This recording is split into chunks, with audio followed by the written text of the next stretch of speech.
और आपको दिल से बधाई देना चाहता हूं जगदीश जी कि आपने उत्तराखंड के अंदर जो अपनी सेना का अध्यक्ष बना रखा है मदन लाल, बहुत ही जाबाज और बहुत ही एक्टिव, जिनने पूरे उत्तराखंड के हर जिले में आपकी राहुल गांधी सेना ब्रिगेड की पूरी सेना खड़ी कर रखी है। मैं मदन लाल का भी स्वागत और अभिनंदन करता हूं और आपको बधाई देना चाहता हूं कि आपने कांग्रेस पर एहसान किया, कांग्रेस मैं कर दिया, जिसके लिए दिल की गहराई से आपको बहुत बहुत बधाई देना चाहता हूं।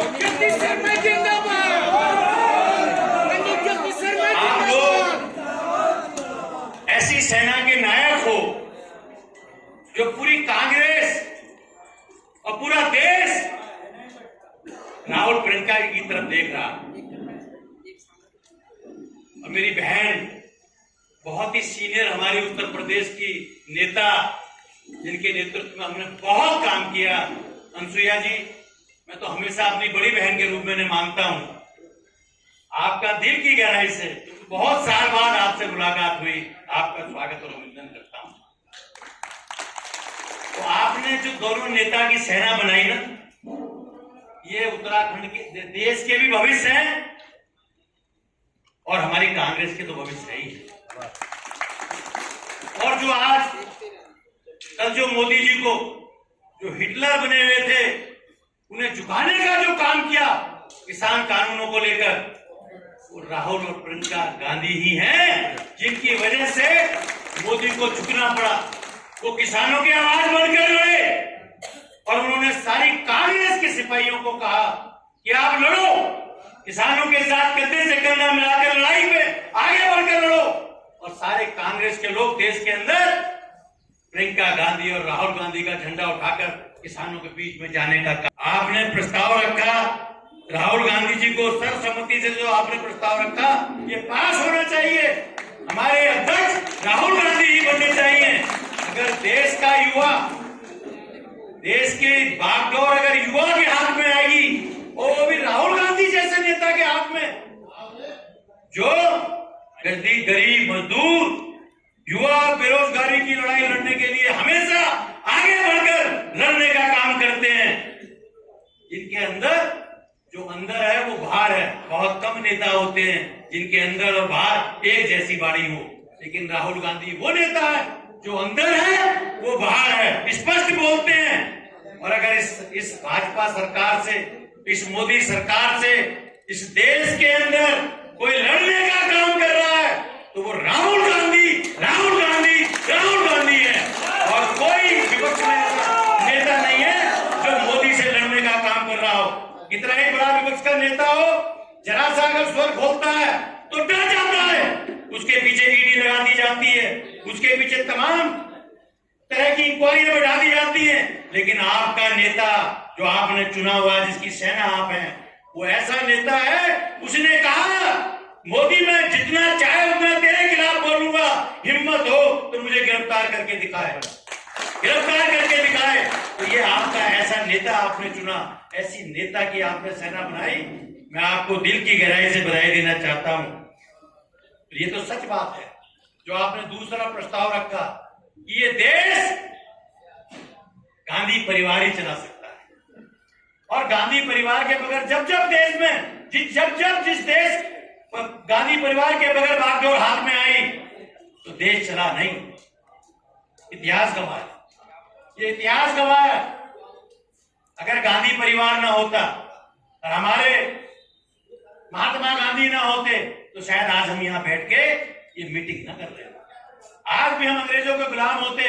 ये कांग्रेस के नेताओं का ही जज्बा था कि महात्मा गांधी के नेतृत्व में, जवाहरलाल नेहरू जी के नेतृत्व में, मौलाना के नेतृत्व, मौलाना आजाद जी के नेतृत्व में, भगत सिंह जी के नेतृत्व में, चंद्रशेखर आजाद जी के नेतृत्व में हमने अंग्रेजों से लड़ाई लड़ने का काम किया, उनको भगाने का काम किया। ये कांग्रेस के नेताओं का खून था जिन्होंने अंग्रेजों को भगाने का काम किया। और आज भी फिर एक बार कांग्रेस के नेताओं को जान की बाजी लगाने का समय आ गया। आज फिर देश गुलामी की तरफ जा रहा है। आज मोदी सरकार पूंजीपतियों को के हाथ में देश बेच देना चाहती है, बेच रही है। आज एयरपोर्ट बेच दिए, रेल बेच दी,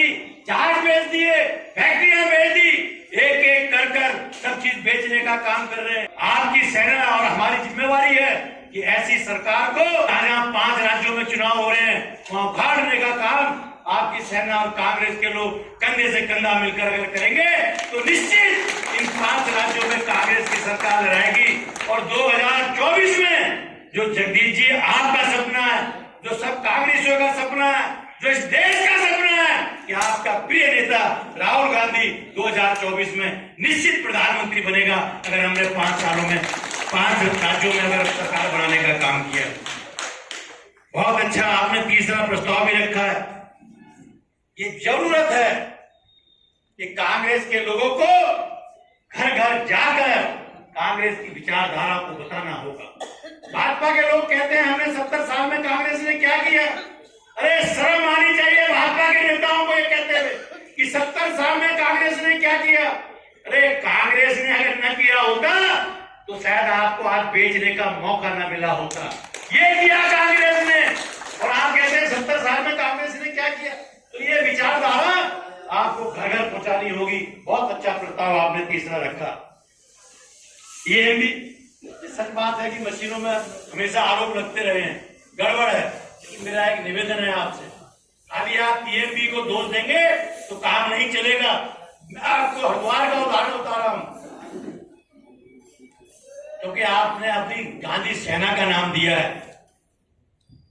साथियों, मैं एक निवेदन करना चाहता हूं, जहां जहां आप कई राज्यों से आप आए हैं, आपके अध्यक्ष आए हैं, आप जाके वहां बताएं क्या होता है। एमपी का दोष तो है ही है, लेकिन हम खुद दोषी हैं। कांग्रेस के अधिकतर लोग मैं देखता हूं, कम से कम मैं अपने प्रदेश में तो देख रहा हूं कि हम चुनाव बहुत अच्छा लड़ते हैं, बहुत प्रचार करते हैं, धुआंधार करते हैं, खूब मेहनत करते हैं, लेकिन लास्ट के 2 दिन जो करना चाहिए उसमें चूक जाते हैं। हमें बूथ मैनेजमेंट बहुत मजबूत करना चाहिए। हमारे बूथों पे एजेंट कम से कम 5 होने चाहिए, 2 टेबल पे बैठे रहने चाहिए, 2 टेबल से खड़े रहने चाहिए। जो कौन सा परिवार वोट डालने नहीं आया उसको लेकर आए, डालने का काम करें। अंदर बूथ एजेंट बढ़िया होने चाहिए। और उससे भी बड़ी बात जगदीश जी कि जो काउंटिंग एजेंट होते हैं ना हमारे, वो बहुत मजबूत होने चाहिए, बहुत मजबूत होने चाहिए। काउंटिंग एजेंट हमारे बैठते ही नहीं है 12-1 बजे के बाद। तो आपकी सेना को बहुत करना चाहिए। 5 राज्यों में चुनाव चल रहे हैं, लहर चल रही है, इसमें 2 राय नहीं। ये कितने ही किसी कानून वापिस ले लें, लेकिन ये समझते हैं कि जनता इतनी बेवकूफ है। अरे आपने 700-800 किसानों को शहीद करवा दिया, 800-900 किसान मर चुके। ऐसी क्या वजह थी कि आपने ये कानून पहले वापस नहीं लिया। अरे जो चीज आपने जिन किसानों के लिए बनवाई, जिन किसानों के लिए कानून बनाया, जब उन किसानों ने आवाज उठा दी कि अब ये कानून नहीं चाहिए, हमें इन कानूनों से फायदा नहीं होगा, तो आपने इतना इंतजार करा। आप चाहते थे कि किसान मर जाए, क्योंकि भाजपा तो जगदीश जी लाशों पे ही राजनीति करती है। इतिहास पढ़ा लो भाजपा का। अरे ये 2014 का चुनाव हुआ, उससे पहले हमारे 40-45 सेना के जवान मरवा दिए, आज तक पता नहीं चला कैसे मरे वो। तो भाजपा की राजनीति लाशों पे है और हम लोग हमेशा विकास की बात करते हैं, सिद्धांतों की बात करते हैं। कांग्रेस ने हमेशा नीतियों में चल के लड़ाई लड़ी, कांग्रेस ने हमेशा सब धर्मों को अपनाने की बात करी। कांग्रेस जानती है कि ये हिंदुस्तान जब तक सुरक्षित रहेगा, जब तक इसकी एकता अखंडता मजबूत रहेगी, जब तक हिंदू मुस्लिम सिख ईसाई सब हैं आपस में भाई भाई, हम एक गुलदस्ते के रूप में जब तक इन सब जातियों को धर्मों को लेकर चलेंगे, ये देश भी मजबूत रहेगा और ये देश विकास की तरफ भी बढ़ेगा और देश की एकता अखंडता भी मजबूत रहेगी। ये मैं आपसे कहना चाहता हूं। मोदी सरकार का लोकतंत्र में विश्वास कतई है ही नहीं।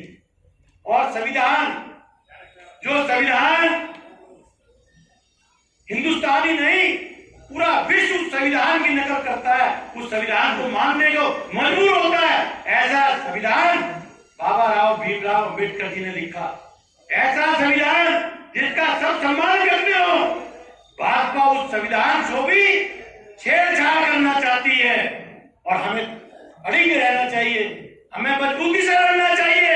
जो बाबा साहब ने संविधान बनाया है, अगर उन्होंने इससे छेड़छाड़ की तो हम अपनी कुर्बानी देने से पीछे नहीं हटेंगे, लेकिन उस संविधान को कतई छेड़छाड़ नहीं करने देंगे। ये आपका और हमारा जिम्मा है।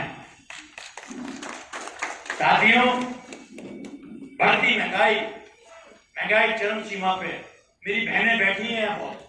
आज रसोई चलाना बहनों को कितना भारी हो रहा है, ये बहनों और माताओं से पूछो आप। जो सिलेंडर हम 300 350 का देते थे, आज सिलेंडर 1000 रुपए का है।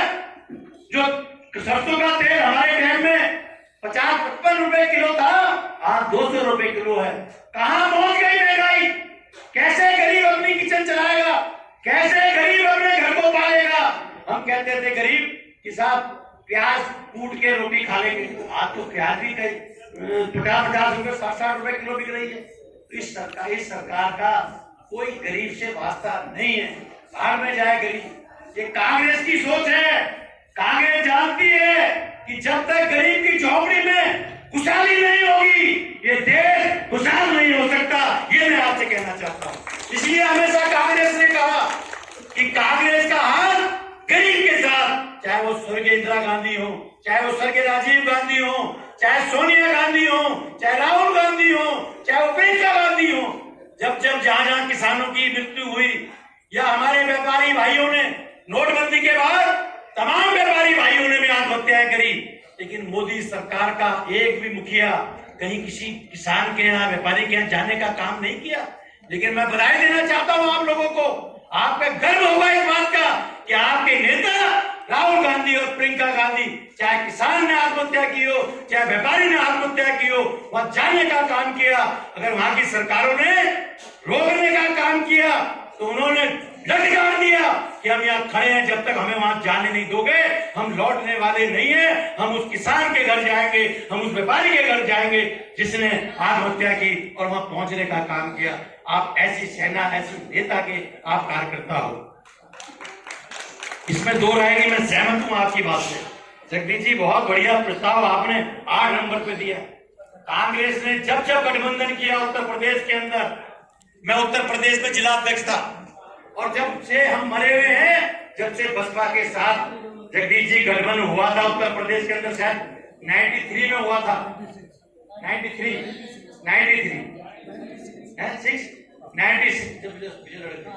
96 में गठबंधन हुआ बसपा के साथ उत्तर प्रदेश के अंदर। आज तक उत्तर प्रदेश वहां खड़ी नहीं हो पाई। उसका कारण है, बहन जी आप तो जानती है, बहुत सक्रिय रही उत्तर प्रदेश के अंदर। हमने 103 या 125 टिकट मिले थे। जब हमें 125 टिकट पे हम लड़ेंगे, बाकी 300 सीटों पे हमारा कार्यकर्ता क्या करेगा जगदीश जी? वो निश्चित देखो, जब ढोल बजता है ना, जब बैंड बजता है, तो नाचने वाला रुक नहीं सकता, वो नाचेगा ही नाचेगा। अगर आप नहीं ले जाएंगे तो दूसरा क्या नाचेगा? तो इसलिए जब आपका वहां प्रत्याशी नहीं होगा, तो आपका कार्यकर्ता किसी न किसी दूसरे कार्यकर्ता के साथ लग जाएगा। फिर उसको वापिस लाना बड़ी भारी समस्या है। आज उत्तर प्रदेश के अंदर जब से हमने गठबंधन किया, अपने कांग्रेस साथियों को जो जुड़ गए उधर, हम वापिस नहीं ला पाए बहन जी। तो इसीलिए आज उत्तर प्रदेश की ये हालत है। आपने बहुत अच्छा प्रस्ताव रखा है, और मैं बधाई देना चाहता हूं आपकी नेता प्रियंका गांधी को। वो गरीब जनता के साथ लड़ना जानते हैं। देश का इतिहास मैंने तुम्हें बताया, जब कोई लड़ाई हुई हो देश के अंदर, जब कोई संकट आया हो, और जब कोई संकट आपके प्रदेश में आया हो, आपके शहर में आया हो, आपके ब्लॉक में आया हो, तो कांग्रेस के ही नेता है जो सबसे बढ़कर आगे बढ़कर उस लड़ाई में, उस लोगों की लड़ाई में हिस्सा बनते हैं, उनकी आवाज बनते हैं और उनकी आवाज को पूरा करने का काम करते हैं। इसी के साथ मैं जगदीश जी और भाई मदन लाल को दिल की गहराई से हरिद्वार जो आपकी राज्य कार्यकारिणी हुई, उसका स्वागत करता हूं, बधाई देता हूं। और इसके लिए बधाई देता हूं कि 3 दिन से हर आदमी पूछ रहा है कि साहब हरिद्वार में कांग्रेस का कोई बहुत बड़ा लीडर आ रहा है, क्या बड़ा प्रोग्राम होने जा रहा है। इतना आपने कांग्रेस में हरिद्वार कर दिया कि वाकई जगदीश शर्मा जी आप बहुत बड़े लीडर हैं कि आपने हरिद्वार में आके एक यहाँ कांग्रेस को जो थोड़ी बहुत सोच ही रही थी, सो रही धरती तो नहीं, हरिद्वार की कांग्रेस का इतिहास है बहन जी, डगमगा दीती नहीं है। मैं इतिहास बता दूं आपके हरिद्वार की कांग्रेस का जगदीश जी, एक मिनट में। और जब स्वर्गीय इंदिरा गांधी चुनाव हार गई ना 1970 में, तो इंदिरा गांधी जी ने घर से निकलना बंद कर दिया, जानती हैं। तब हरिद्वार के लोग गए 81 में, 79 में हरिद्वार के लोग इंदिरा जी से मिलने गए और उनसे कहा आप हरिद्वार आओ, हम आपकी एक मीटिंग करेंगे। तो इंदिरा जी ने कहा भाई ना ना, मैं कतई अभी मीटिंग करने नहीं आऊंगी, अभी वातावरण देश का अच्छा नहीं है। तो वहां धवन साहब भी थे।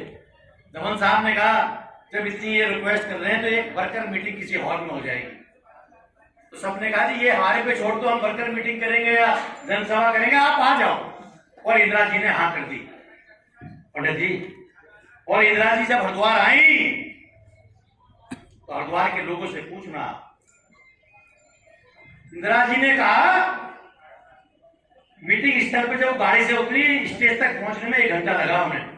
और उन्होंने मंच से कहा, उनकी आंखों में आंसू थे कि इतना प्यार जब जनता का मेरे पे है, भले ही मैं चुनाव हार गई लेकिन मैं वचन देती हूँ उस मीटिंग में यार कि आज के बाद मैं घर नहीं बैठूंगी, पूरे देश में भ्रमण करने का काम करूंगी।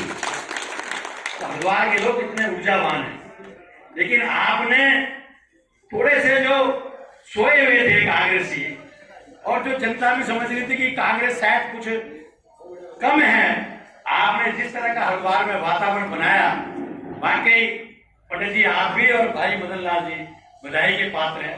आपके दिल की गहराई से मैं सब प्रदेशों से आए हुए और राष्ट्रीय कार्यकारिणी जी का स्वागत करता हूं, अभिनंदन करता हूं और गंगा मां से प्रार्थना करता हूं कि आप जहां से भी हो वहां कांग्रेस के एक मजबूत स्तंभ बने, आपका परिवार तरक्की करे और गंगा मैया का आशीर्वाद आप पर बना रहे। धन्यवाद। धन्यवाद पालीवाल साहब।